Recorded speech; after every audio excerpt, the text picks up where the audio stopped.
स्वामी माझं कधी चांगलं होईल, कधी माझ्या अडक्या भाग्यात सुखाचे दिवस येतील, हाच विचार करत आमची आठवण काढत बसला होतास ना.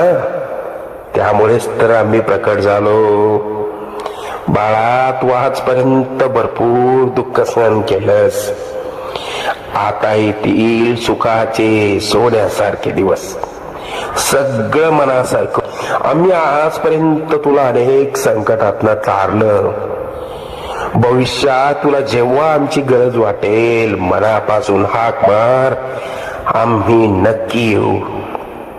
अरे मायबाप मानतोस ना आम्हाला, मग तुला खरंच पैशांची गरज असेल तर आम्हाला सांग.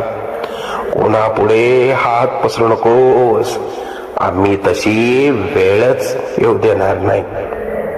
लवकरच तुझ्या मनात असलेली इच्छा पूर्ण होऊन अक्कलकोटला येणं होईल.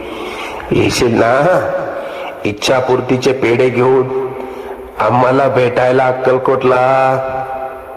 बाळा, सगळं मनासारखं होईल. निश्चिंत राहा, सेवा करा, सेवेकरी व्हा.